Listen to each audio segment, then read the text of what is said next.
Ceipa, más para ti. Bueno, la invitación que me hicieron fue para hablar sobre el impacto social de la quiebra. Les quiero platicar un poquito el antecedente de este trabajo. En el estado donde vivo, que es como el departamento de ustedes, un departamento similar, desde 1950 el gobierno definió, por la cercanía que se tiene con la capital, que iba a ser un centro pues industrial de apogeo, así como ustedes aquí en Medellín, ¿no? Iba a ser la zona rica y que iba a dar el apoyo económico al distrito, al crecimiento del Distrito Federal y no solo del DF, del país. En aquella época, la zona norte, Monterrey, les debe de sonar, porque aquí tienen al lado un centro comercial que se llama así, era la única zona industrial que existía en el país. Entonces, pues la distancia era demasiada y la gente migraba hasta allá para poder tener mejores oportunidades. Entonces, decidieron que en Hidalgo se iba a establecer otro centro industrializado para poder captar y evitar la migración y lograr el crecimiento. Se estableció una empresa denominada DINA, tal vez les suene el nombre porque hay muchos autobuses que son de esa empresa. Esta empresa fue detonante en aquella época del crecimiento de la región y del país. Exportaba gran cantidad de autobuses y bueno, también tuvo ciertos problemas, ¿no? Muchísimos problemas. Desafortunadamente en América Latina pues tenemos un factor que influencia demasiado el desempeño de las organizaciones públicas y privadas, la corrupción. Al ser una empresa paraestatal, o sea, con una gran participación del Estado, bueno, pues los directivos eran designados por parte del gobierno. Daban los nombramientos a personas que podían ir desde ser militares hasta ser analfabetas casi por completo, a dirigir una organización altamente productiva. Entonces, bueno, imagínense las consecuencias que esto tuvo, ¿no? Una debacle total, personas nada preparadas, totalmente capacitadas solamente para el desempeño político, ¿no? Estaban enfocados a un crecimiento personal y no tenían una preparación, a lo mejor eran abogados, entonces no les interesaban los procesos productivos, no tenían elementos para tomar decisiones en la organización. Esto llevó a una debacle de la organización, ¿no? Un desfalco impresionante, un alto endeudamiento y entonces pues lo irremediable pasó, tenía que quebrar.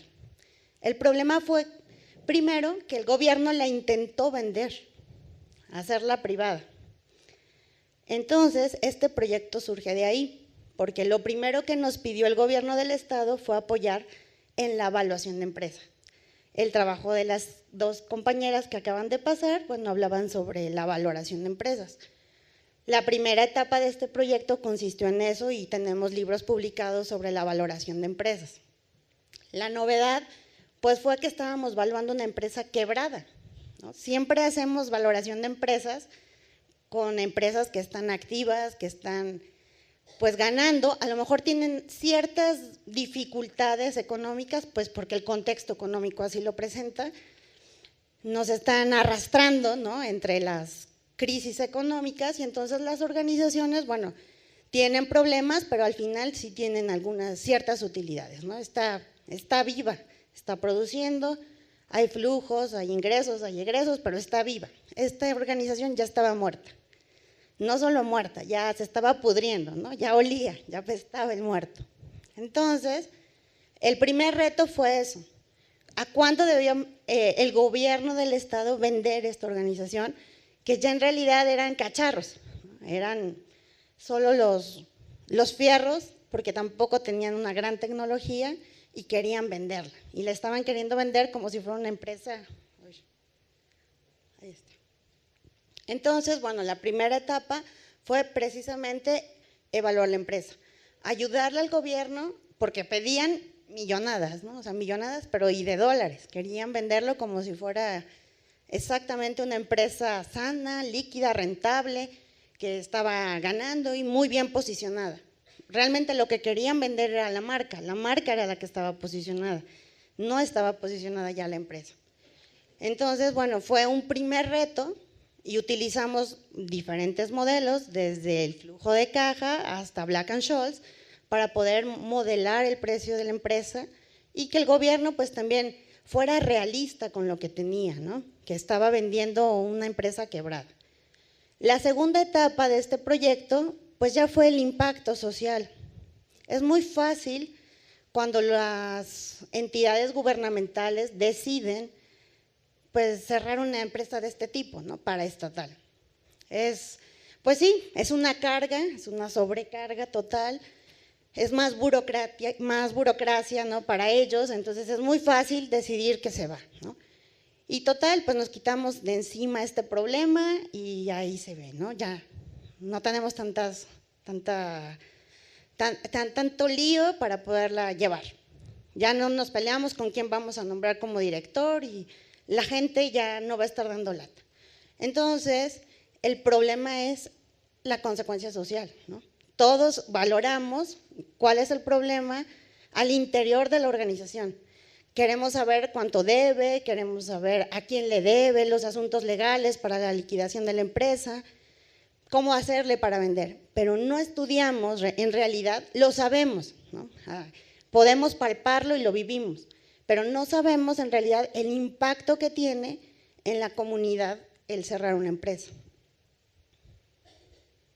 Entonces nos dimos a la tarea de revisar pues la literatura que hay relativa a las quiebras.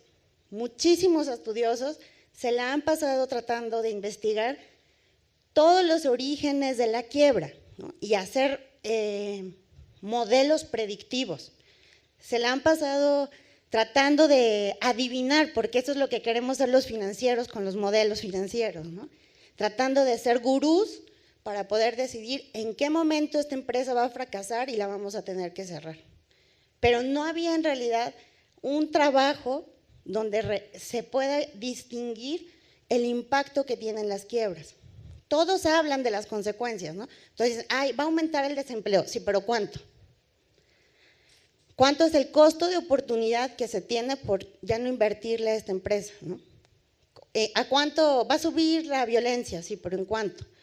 O subió la violencia, ¿no? O hubo una migración impresionante, sí, pero ¿cuánto?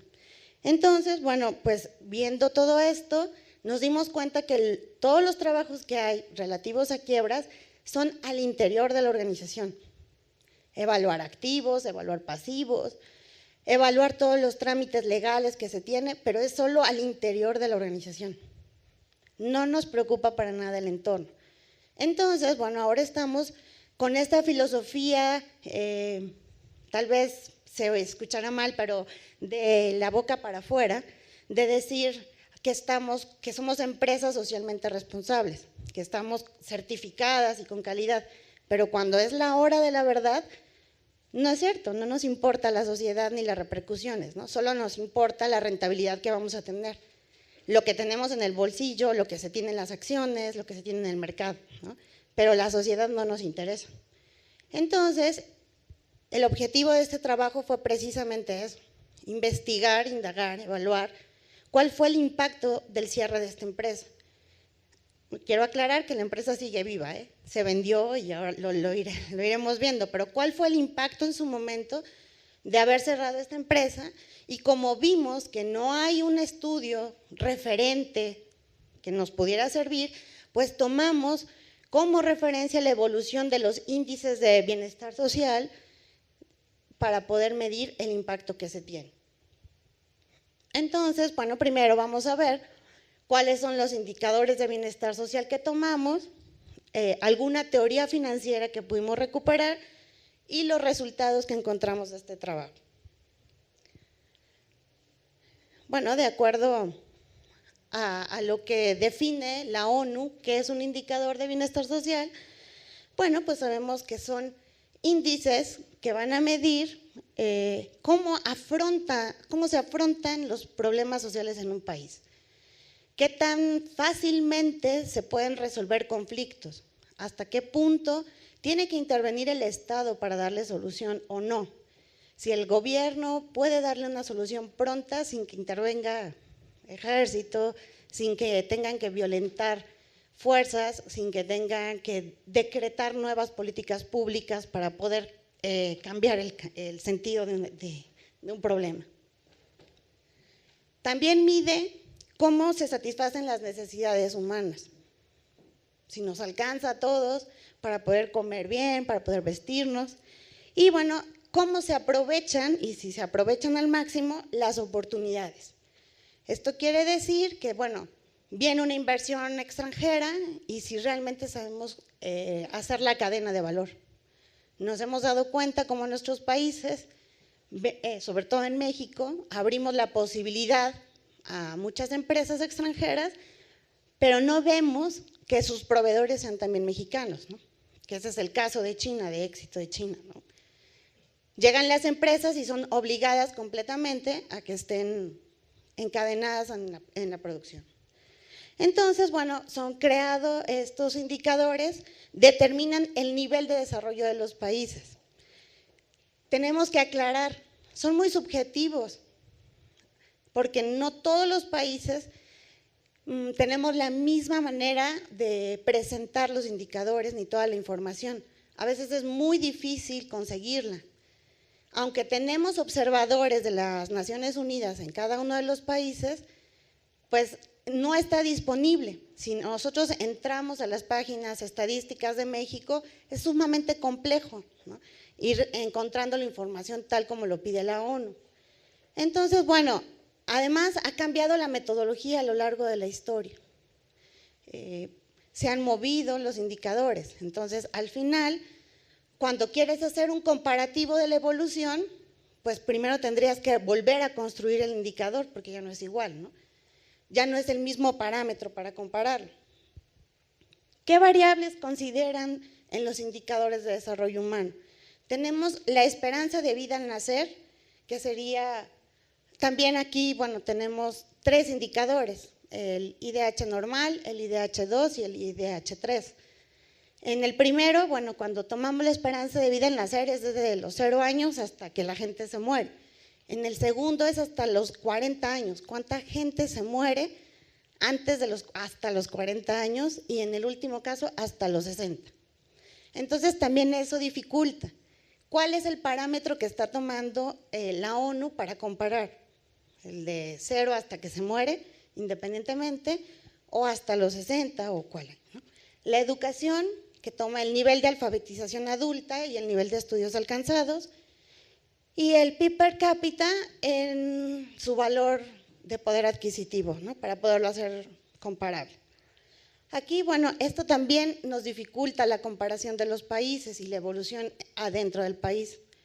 Nosotros como países latinoamericanos tenemos un problema muy fuerte inflacionario. Hiperinflación, ¿no? En México hemos cambiado de moneda, a partir del 95 usamos nuevos pesos. Entonces también esto cambia, afecta. Con estos indicadores podemos agrupar a los países en alto desarrollo humano que tienen un IDH mayor de 80, de 0.80, países con desarrollo medio que sería entre 0.50 y 80 y con bajo desarrollo humano todos aquellos que tienen menos de 0.5. Esto nos va a servir para poder evaluar la situación del impacto. Debemos de pensar que este proceso, bueno, más bien que esta evaluación debería de ser un proceso continuo, siempre estarlo revisando, no solo cuando hay un proceso de quiebra, sino también cuando hay procesos de inversión. Primero debemos de evaluar el acceso que tiene la población a bienes y servicios. No es lo mismo estar en una ciudad que estar en una comunidad, es mucho más difícil, no tienes todo. A veces ni siquiera en las mismas ciudades al interior de los países, ¿no? El acceso es diferente. Después, la conversión que se tiene para que estos bienes y servicios se conviertan en opciones reales de vida, que ya siempre cuentas con ellos, que ya formen parte de tu canasta básica, digamos. Y la evaluación de la satisfacción. Es ahí donde está la parte subjetiva, porque los seres humanos, una sabia filósofa me dijo el día de ayer, la complejidad de los seres humanos está en que tenemos hormonas. Entonces, ¿cómo amaneció hoy mi satisfacción? Si el día está soleado y está bonito, pero yo amanecí de malas y me preguntan qué tanto me gustó, pues podrá estar el día precioso y el bien que estoy consumiendo ser de lo mejor, pero yo estoy de malas o yo me siento triste.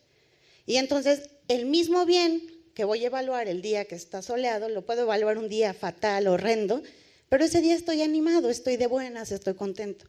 Y entonces mi subjetividad pues está implícita en la evaluación. Entonces el índice de desarrollo humano también tiene una carga muy fuerte subjetiva, porque nos preguntan qué tan bien está satisfaciéndose esa necesidad con esos bienes. A lo mejor para una persona el mismo bien le brinda diferentes niveles de satisfacción y a otra puede ser completamente, ni siquiera le interesa, no le sirve.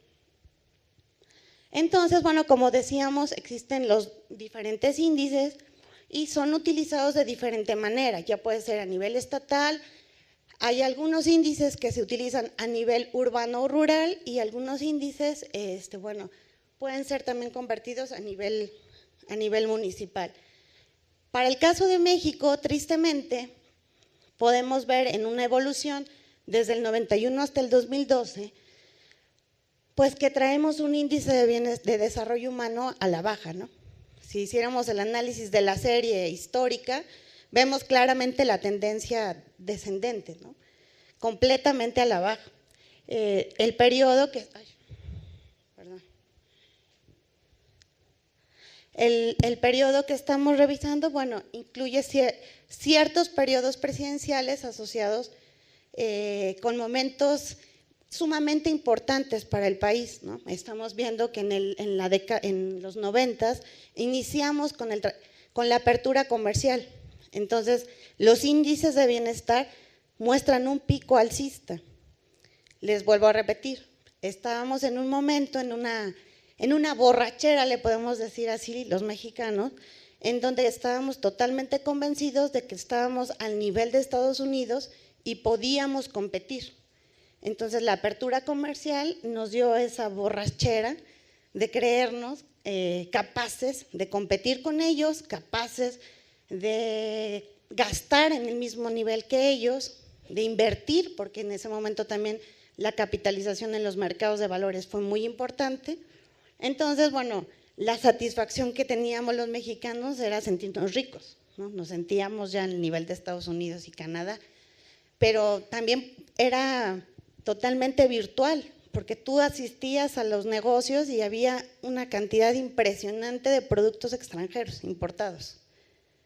La apertura fue brutal, no hubo nada de proteccionismo, todos podías acceder a los mejores servicios y a los mejores productos de Europa y de Estados Unidos, sin tener que comprar, o comparabas con lo mexicano, ¿no? Que a lo mejor la calidad de los productos mexicanos pues no estaban en el mismo lugar.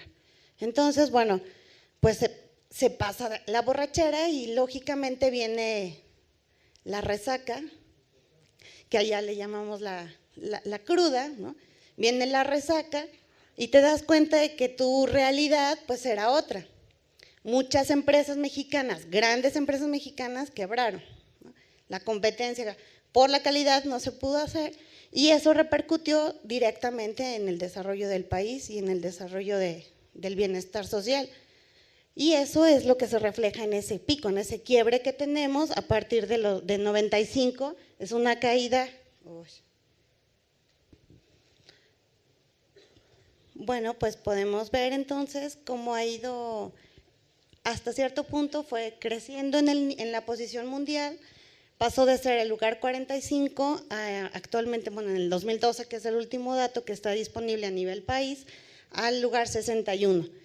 También, bueno, podemos ver que aumentaron el número de países que están considerados en este ranking de 160 a 186. Entonces, bueno, hay países todavía con mucho menor índice, pero nosotros podemos ver que el índice fue deteriorándose al pasar del punto 83, o sea, considerados en un país de alto desarrollo, a pasar a uno moderado, ¿no? De punto 77.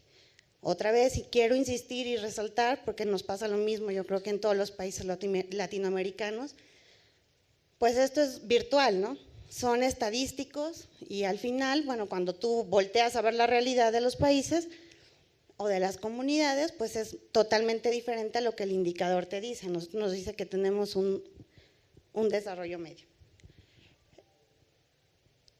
Algunas aplicaciones hechas para México a nivel estatal y municipal, algunos trabajos interesantes que han sido desarrollados para poder observar el impacto social que se ha tenido sobre el desarrollo humano, bueno, sobre el desarrollo a partir de nuevas inversiones, no de quiebras, quiero aclararlo. O sea, es diferente. Una vez que se captan los recursos, bueno, pues se está buscando cómo medir. Y esto, bueno, hay algunas variables que han sido retomadas, como son las tasas de alfabetismo, el PIB per cápita, casi está en todas, y bueno, se están basando en la fuente de los censos económicos y algunas estimaciones por autores. Quisiera resaltar que todos estos investigadores prestigiados, bueno, algunos han trabajado para el CONAPO, que es la Comisión Nacional de Evaluación de la Población, y ellos lo han hecho por encargo del gobierno, entonces están buscando presentar la parte bonita, ¿no? El efecto que ha tenido la inversión. Acerca de los estudios que tenemos sobre quiebra, bueno, podemos resaltar, como decía desde un principio, que muchos autores han trabajado.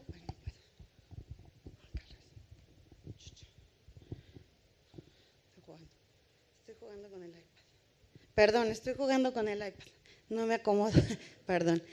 Bueno, muchos autores, como podemos ver desde épocas inmemorables, ¿no? Desde los 30, han estado buscando cómo predecir esta quiebra, estas situaciones, ¿no?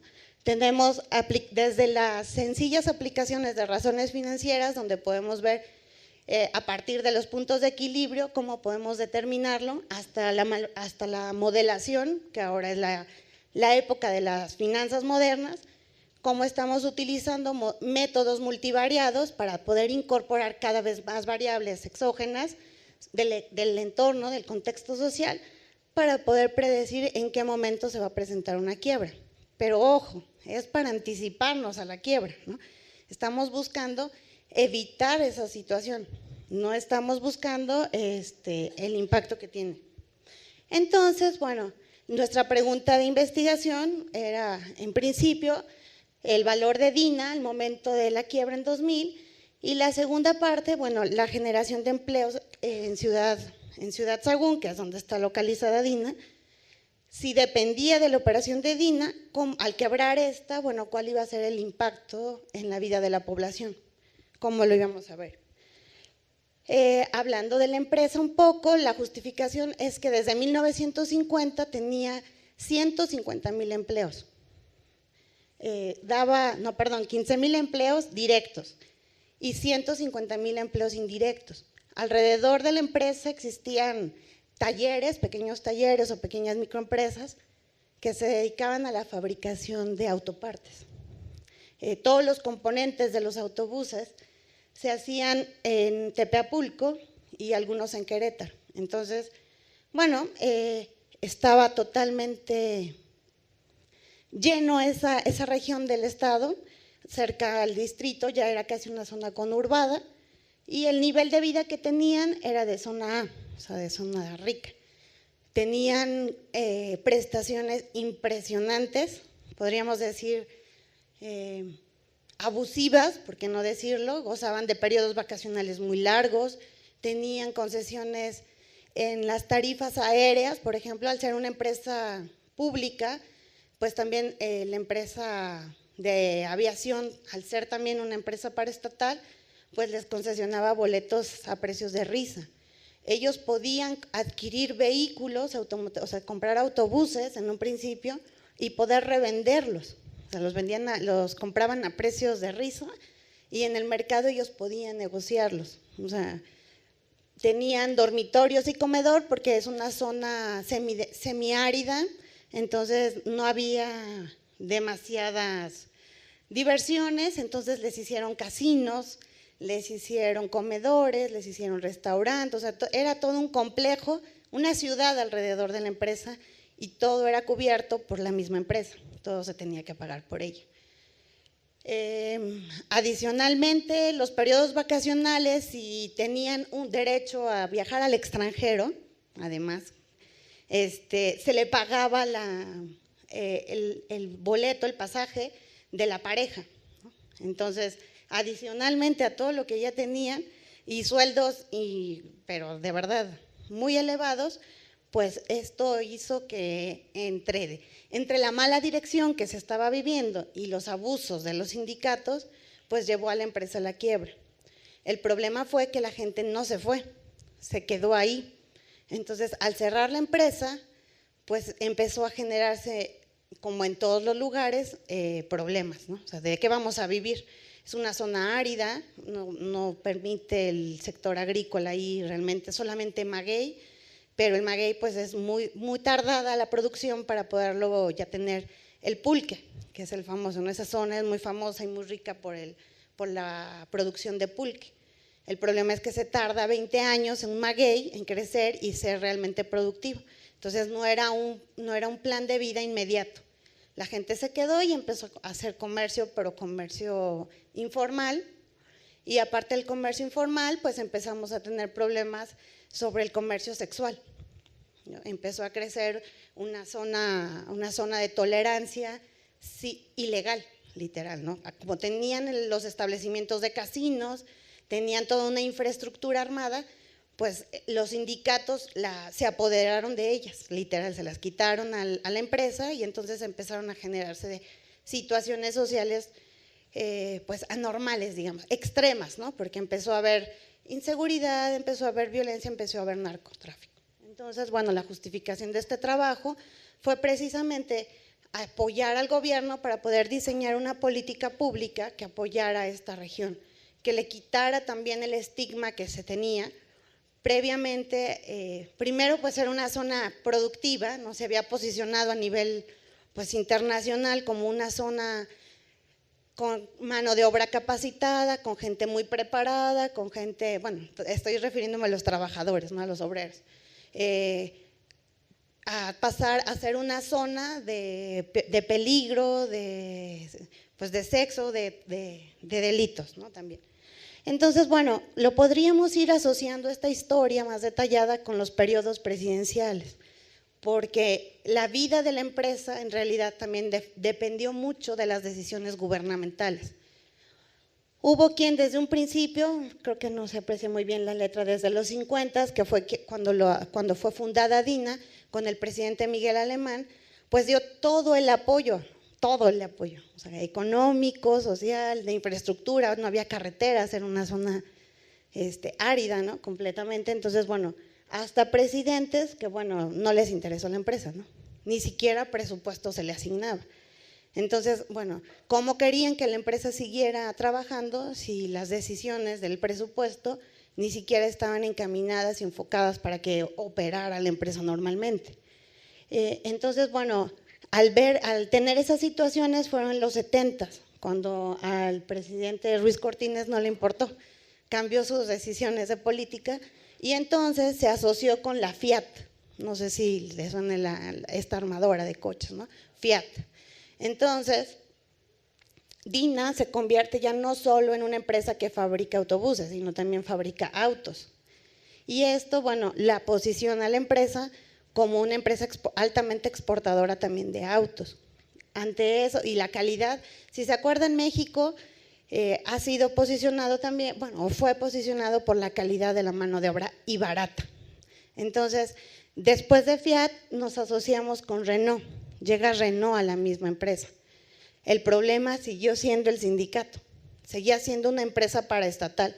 El 60% del capital de la empresa era del gobierno, lo demás era de las empresas. Y bueno, pues los sindicalizados estaban acostumbrados a las prestaciones que tenían desde los 50 y se negaban totalmente a que les cambiaran esas condiciones, no se podía hacer. Entonces, pues la empresa empieza a tener fuertes problemas y llega el momento en que tiene que cerrar, ¿no? La empresa lanza los camiones en el 90, en 94 con la crisis, la devaluación, como se importaba totalmente el acero, la empresa ya no pudo sostenerse y entonces tuvo que cerrar. La empresa se vuelve a vender en los 2000, en el 2000 se vuelve a vender, lo compra un grupo de Guadalajara intentando recuperarla. Empiezan con un contrato con Navistar, que es una empresa extranjera, empiezan a producir, pero el problema es que no tienen tecnología. Entonces su producción es muy lenta, el proceso es completamente complejo, manual, artesanal, entonces eso los vuelve muy poco competitivos en el mercado internacional y pues en 2001 tiene que cerrar. Entrevistamos a todos los ex trabajadores de DIN.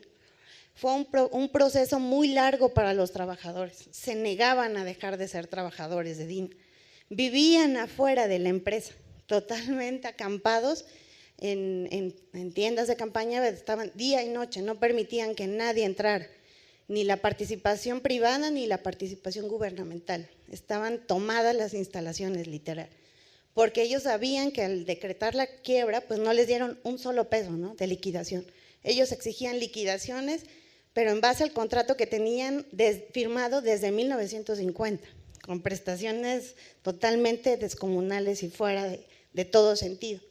Entonces entrevistamos a todos los extrabajadores, desde obreros, mandos medios y bueno, superiores, algunos que quisieron darnos las entrevistas. Les vuelvo a repetir, muchos eran políticos, entonces no les convenía para su carrera política pues participar en este proceso. En esta parte del trabajo, pues hicimos entrevistas sobre los datos generales, los básicos que teníamos, el empleo, la variable del empleo, en donde nos estábamos refiriendo a su ocupación actual. Queríamos saber, después de que habían sido obreros, jefes o lo que fuera sido, técnicos, ¿no?, asistentes, bueno, ¿a qué se estaban dedicando en ese momento? También en qué sector estaban y los sueldos que estaban percibiendo. Y la inestabilidad en el empleo, o sea, cuánto tiempo habían durado en el último y en el penúltimo empleo que habían conseguido. También estábamos haciendo preguntas sobre la familia, ¿no?, los integrantes, a cuántos tenían que mantener, cuántas personas trabajaban en esa familia. A lo mejor el sueldo que percibían ya no era suficiente y tenían que trabajar más. ¿Cuántos integrantes estudiaban y cuántos dependientes económicos tenía? Sobre el nivel de vida, preguntábamos sobre vacaciones, sobre el desempleo, sobre la inseguridad y también sobre la situación sindical. Esto fue a petición del gobierno del estado, como era un trabajo para el gobierno del estado, pues tuvimos que saber, querían saber quiénes eran los lidercillos del movimiento, en qué momento podían desbaratarlo sin tener que intervenir la fuerza pública. Entonces, tuvimos que indagar acerca de su posición dentro del sindicato, cuántos aumentos de salario habían tenido, qué tipo de salario tenían, las prestaciones que gozaban, cuántos días de vacaciones, porque les comento que eran muchísimas, y el pago de vacaciones en días, o sea, cuánto se les pagaba. La muestra fue de 316 empleados, y bueno, si vamos a revisar un poco los indicadores socioeconómicos que encontramos, desafortunadamente se dejaron de calcular de manera desagregada para el municipio. El municipio es Tetapulco. Lo más reciente que se tiene es de 2000 y alguno que otro dato aparece en el 2002, tanto para el estado como para el municipio. No se pudo conseguir, no se ha podido conseguir más información. Les vuelvo a comentar, tanto el INEGI como la ONU han cambiado las metodologías y no hemos podido conseguir datos estadísticos oficiales, ¿no?, de cifras oficiales de cómo está la tasa de alfabetismo. Bueno, en el municipio es alta, los años de escolaridad son 7 años, que es muy bajo, eso que nos está indicando que no hay inversión en educación en el municipio. Hay una tasa de mortalidad infantil del 9,44, casi todas las viviendas tienen electricidad, drenaje, agua potable, ¿no? Y de ahí en fuera, bueno, no teníamos más datos. Sobre los resultados que encontramos, pues encontramos que hay muchísima gente que está entre los 20, el 80% de las personas están entre los 20 y los 50 años, en vida económicamente activa, ¿no? Están productivos. Y el 61% cuenta con estudios de secundaria completa. Eso quiere decir 9 años de estudio nada más, ¿no? De escolaridad de esta muestra. El 91% tiene 20 años de radicar en el estado de Hidalgo. Ya no se fueron, llegaron y se quedaron ahí. El 61% de esta muestra está desempleada. Están acampando, siguen acampando, porque no han acabado de negociar sus liquidaciones. Siguen acampando fuera de la empresa. El 93% de los que sí tienen empleo solamente reciben ingresos por 2 salarios mínimos, que esto representa o equivale más o menos a $7 diarios. El último sueldo percibido por estas personas, por el 74% de los trabajadores antes de la quiebra, era de 2 a 6 salarios mínimos, de $7 a $11. El 88% de las familias están integradas entre 3 y 6 personas. El 77% de las familias tienen un solo miembro que cuenta con empleo. El 97% tienen entre 3 y 6 dependientes económicos. Solamente el 5% toma vacaciones y lo hace en México. Es que esto es algo que a ellos les impactó mucho, porque gozaban de vacaciones pagadas en el extranjero. Imagínense ustedes el ser un obrero, ¿no? Estar en la fábrica soldando y que tuvieras la oportunidad de ir a conocer París, Alemania, Nueva York, o sea, algo que está fuera de tu alcance de presupuestario, pues era un plus, ¿no? Todo el mundo quería trabajar ahí, solo por el hecho de gozar con vacaciones pagadas, ¿no? Y en el extranjero. Entonces, para ellos fue un impacto muy fuerte. Y ahora solamente 5% puede viajar. Antiguamente tomaban vacaciones el 50% y el 10% lo hacían en el extranjero. El 94% de los encuestados eran obreros. Entre las principales especialidades tenemos el 20% ensambladores, 17% soldadores y 12% pintores. Esto nos hace, bueno, que ahora que se está tratando de dotar nuevamente la región, pues se tenga mano de obra capacitada. El 60% tenía una antigüedad en la empresa entre 11 y 40 años, que ese es otro problema. La gente que ya muy antigua es la más reacia, es la más difícil y ya no va a conseguir un trabajo. O sea, estamos hablando de que empezó en los 50, ¿no? Ya ¿dónde van a conseguir un empleo? Pero siguen en pie de lucha hasta que no logren sus jubilaciones y además quieren salarios caídos. El 66% de los trabajadores eran de base. El 79% lleva más de 2 años desempleado y no trabaja actualmente porque no consiguen empleo. Además ya están estigmatizados, o sea, allá se les dice que son grillos. Yo sé que aquí es una palabra algo fuerte, ¿no? Pero significa otra cosa. Grillos allá significa gente problemática, ¿no? Gente que hacen la barba, que andan buscando el chisme para llevárselo al jefe y quedar bien con el jefe y tener una buena posición con el jefe, ¿no? Tener privilegios y condiciones mejores de trabajo. Entonces, líderes negativos, podríamos decirlo así para que no se oiga tan fuerte la palabra, líderes negativos en el sindicato, ¿no? Entonces tienen ese estigma, gente problemática, gente que ya no, aunque sean muy buenos y estén muy capacitados, técnicamente a lo mejor, tienen ese estigma ya social, ¿no? Son personas problemáticas, me van a traer conflictos en la organización, van a empezar a mover a la gente, van a liderar a las personas, al personal, y eso pues me va a costar, ¿no? Va a tener un costo muy importante para la organización y entonces ya no los quieren contratar. Aunque demuestren alta capacitación y experiencia, ya no los quieren contratar en ningún lado en el país.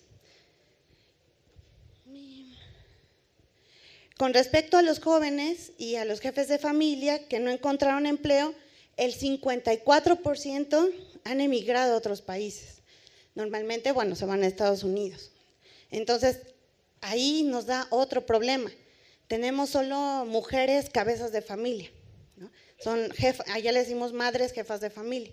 Son las que se quedan al frente con los hijos, con la responsabilidad y tienen que salir a trabajar y entonces dejan a los hijos al cuidado, pues tal vez de la abuela, tal vez de la tele, tal vez del móvil, ¿no? Del celular que los va a estar ahí atendiendo.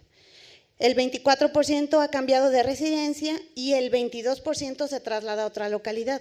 Puede ser a Puebla, puede ser a Tlaxcala, puede ser a la Ciudad de México. El 100% ha sido víctima de algún acto delictivo en los últimos 4 años. Como conclusiones, bueno, pues podemos tener que el concepto de desarrollo humano pues tiene énfasis en el carácter instrumental del acceso al bienestar social. Nosotros buscábamos evaluar el impacto que se tuvo en los índices de desarrollo humano y el gobierno estratégicamente pues nos desapareció la información. O sea, nos pide por un lado que le apoyemos a evaluarlo, que digamos cómo está la situación, porque además las políticas públicas están enfocadas ahora a que esa zona vuelva a ser una zona industrial posicionada a nivel internacional. Se ha invertido a nivel federal en lo que le llaman el Arco Norte de la Ciudad de México, que es una autopista circular que une los estados de Puebla, Querétaro, Hidalgo, Tlaxcala, Morelos, para no entrar al Distrito Federal y salir a los puertos, ya sea hacia el Golfo o ya sea hacia el Pacífico. Entonces, la posición que tiene este municipio es estratégico, el Arco Norte pasa por ahí. Entonces, el parque industrial está puesto, ¿no? Está ahí las instalaciones, están las naves, están las condiciones de la electricidad, todo está puesto, la charola está ahí, lo que no está son las inversiones, no vienen las empresas. Por un lado, pues por el efecto el efecto negativo del sindicato que ha tenido, como estuvo Renault ahí, pues a nivel mundial se dio a conocer lo que pasaba, ¿no? Los sindicatos cómo estaban afectándole al desempeño y Renault se fue. Ahora regresó, pero regresó a otro estado, más al norte, pero apenas regresó hace 2 años. Entonces, por un lado el gobierno quiere posicionarlo, pero es el mismo que nos quita la información, o sea, ¿cómo le podemos ayudar a medir el desarrollo humano menos subjetivo si no nos permite ver los estadísticos? Los elimina, ¿no? No le conviene, porque acuérdense que somos electoreros. Venían periodos de elecciones y entonces la información se desaparece. Solo pudimos recabar la información de viva voz, ¿no? Lo que obtuvimos de las encuestas con los trabajadores. Los estudios que tenemos siguen igual, ¿no? O sea, no han avanzado, no hemos encontrado nada que nos sirva de referencia para poder cambiar la metodología y no utilizar los indicadores de la ONU. No hay nada nuevo, ¿no? Estamos pensando, es en lo que estamos trabajando este año, hemos estado tratando de hacer colaboración con economistas de la UNAM, estamos ideando un modelo multifactorial para poder desarrollar esto, ¿no? Usar tal vez simulación Monte Carlo para poder hacer pronósticos del crecimiento y del impacto, cómo va a afectar, ¿no? ¿Qué variables son las que más han pesado? Estamos tratando de relacionar información financiera con información estadística de la población, ¿no? En el caso particular de Dina, pues como ya vimos, el impacto fue muy fuerte, ¿no? Vimos que el desempleo ha sido muy elevado en la zona, sigue estando, la gente sigue migrando, el narcotráfico sigue en aumento, los delitos, los asesinatos desafortunadamente siguen en aumento, son secuestros y desaparecidos para pedir rescates, va en aumento y no hay una solución, o sea, aunque el gobierno ha instrumentado una acción de seguridad muy fuerte con la Policía Federal, pues sigue la clandestinidad, ya se ha vuelto una localidad altamente problemática en cuestión social. La gente ya no tiene arraigo, o sea, ya no le importa lo que pasa en su comunidad, ¿no? si crece el delito, si crecen los muertos, bueno, sí le importa si es de su familia, ¿no? Solamente, pero no le importa que la comunidad, que la localidad siga teniendo y creciendo una publicidad negativa. También el desempleo está mostrando un alto deterioro en los ingresos de las familias. No les alcanza, entonces por eso optan por el narcotráfico, ¿no? Una vía rápida, una vía engañosa, ¿no? De obtener, y fácil, de obtener ingresos adicionales, porque se llenó primero de comercio, sobre todo en el sector de alimentos. Había todos los restaurantes de todo lo que se imaginen, pero si no hay dinero, ¿quién entra a consumir? Entonces, al llegar el narcotráfico y ofrecerles desde un aeropuerto clandestino en operación y que los conecta con el mundo, pues desde ahí empezaron a ver mejoras en la comunidad, ¿no? Les mejoraron infraestructura en carreteras, el falso espejo que vende siempre el narcotráfico, ¿no? Un crecimiento, un desarrollo, a cambio de trabajo, ¿no? De andar de distribuidores.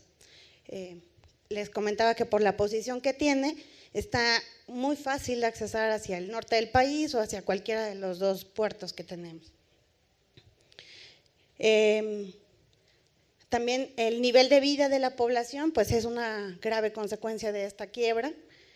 Les quiero decir que, bueno, siguen percibiendo, las personas que están en empleos formales, siguen percibiendo un ingreso que va de 2 a 6 salarios mínimos, de 7 a 11 dólares al día, pues con eso ¿quién vive, no? También las familias, bueno, pues vimos que el 76% de las familias solo cuentan, un solo miembro tiene empleo, entonces los demás no cooperan, y el 88% de esas familias están integradas de 3 a 6 personas, y viviendo con un salario de 7 a 11 dólares, dale de comer con eso a 6 personas, pues es un poco difícil, ¿no? Y ya dijimos, esto ya lo dijimos, perdón, se repitió. La empresa, bueno, contaba con certificados de calidad, esto ya lo vimos. El desempleo ha originado que el 54% emigre a otro país, 24% cambia de residencia, 22% se traslada a otra localidad, y esto nos ha propiciado que Ciudad Sagún sea una ciudad fantasma. O sea, solo se utiliza como medio para poder trasladar, ¿no? Llega la droga ahí, aterrizan los aviones y de ahí se distribuye. Hay corrupción, por supuesto, porque el gobierno lo sabe.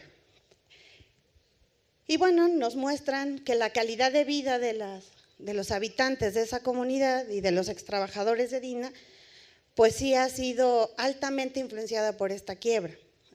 La empresa se volvió a abrir ahorita hace 2 años, pero no ha contratado a nadie de la localidad, ni mucho menos exempleados. Está pidiendo personas que hayan regresado de Estados Unidos, que hablen inglés y que hablen francés. Eso está requiriendo para obreros. Entonces, la gente que se está contratando en esta nueva empresa, pues no tiene nada que ver con la región, ¿no? Es gente que viene preparada, que pueden ser técnicos de especializados en otro estado, pero no en el estado. No se están desarrollando políticas públicas en educación para preparar a estas personas.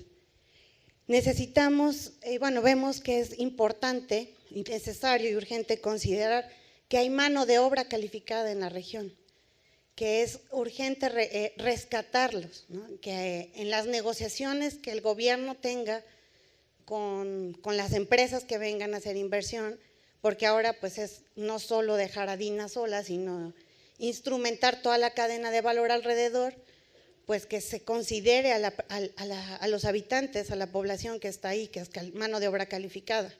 Debe negociar de entrada, debe darles protección, protección estatal, de asegurarles y garantizarles un trabajo, una fuente de empleo que les ayude a eliminar el contrabando. Y pues bueno, este fue un trabajo que hemos estado colaborando y ha sido dirigido por la UNAM, la doctora María Luisa Saavedra, que es presidenta en ALAFEC. Ella es quien ha estado coordinando este trabajo. Desde el 2003 empezamos con esto, ha sido muy extenuante, ha sido muy largo. Quien guste, tenemos los libros, se los podemos enviar desde México sin ningún problema. Hay 3 libros sobre este estudio más amplio, los métodos de evaluación y el detalle de los cálculos. Muchas gracias por su atención. CEIPA, más para ti.